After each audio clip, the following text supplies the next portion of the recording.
Абай ғасыр тұлғасы. Осындай атаумен Конституция күні қарсаңында Абай Құнанбаев атындағы жаңартылған саябақта көше мерекесі өтті. Онда ақшаңқан үш киіз үй тігіліп, кемел келешек, жарқын болашақ, мәңгілік ел деп аталды. Әр қазақ үй сән салтанатымен ерекшеленді. Мәселен, кемел келешек ауылында қаламызға танымал отбасылық жетесовтер ансамблі жырдан шашу шашса, жарқын болашақ ауылында көпшілік сұңқар вокалды ансамблінің өнерін тамашалады. Ал мәңгілік ел ауылында ақжаулықты әжелер кесте тігіп, жүн түтті, ұршы құйрып, халық әндерін орындады. Облыс әкімі Бердібек Сапарбаев бастаған топ саябақ бойындағы салтанатты тамашалады. Киіз үйлердің ішінде дастархан жайылып, көпшілік ұлттық тағамдардан дәм татты. Қазанда бауырсақ пісіріліп, халыққа айран, қымыз, көжелер тегін таратылды. Ұлын ұлықтап, ардақтысын ардақтап, тарихы мен тағылымын негіз еткен, арманы өрге, қиялы көкке жетелеген мәңгілік елдің ұрпақтары Абай атамыздың көше мерекесін ұйымдастырып жатырмыз. Бұл енді көше мерекеде үш ауыл тігілді. Болашақ, жарқын болашақ, келешекке кемел және мәңгілік ел деп аталады. Бүгінгі мәңгілік елдің ұрпақтары Абай атамыздың барлық қыр-сырын халыққа жеткізбекші.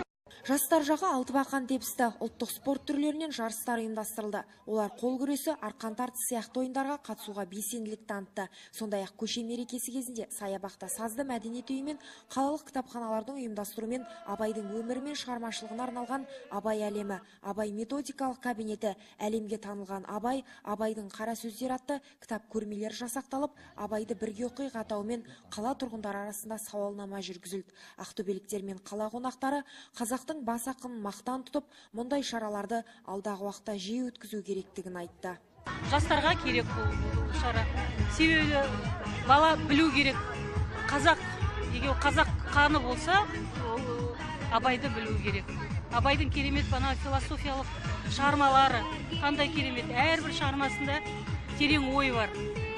Егер бала оны оқып түсінетін болса, онда баланың қазір патриоттық айтамыз ғой, тәрбие беру керек деп. Қазағымыздың өнерін дәріптейтін, қазағымыздың болмысын дәріптейтін жалғыз ғана Наурыз емес, басқа да осылай Абайдың, өздеріміздің зиялылардың атын шығаратын осындай мерекелер, мейрамдар керек. Біздің елімізге жалғыз саққа Наурыз күні емес. Абайды әрине, Абайды тереңірек оқыту керек, Абайды білу керек. Абай деген кемеңгер, Абай деген ұлы. Мектептерде тереңірек оқытса, Абайды таныған балалар жақсы өскелең ұрпақ өседі деп ойлаймын. Өте қуаныштымыз. Қазір жастар біздің ақындарды білу керек. Историяны, тарихты жақсылап, біздің тарихымыз өте тамаша. Біз қазақпыз, қазақ дегенде мақтанамыз. Саябақта ұйымдастырылған көше мерекесінде Ақтөбе вокалды аспаптар ансамблі мен Рюкзак Бард клубының, Қорайлы мәдениет үйінің вокалды аспаптар ансамблі өнер көрсетті. Қолөнер шеберлерінің көрмесі көпшілікті қызықтырды.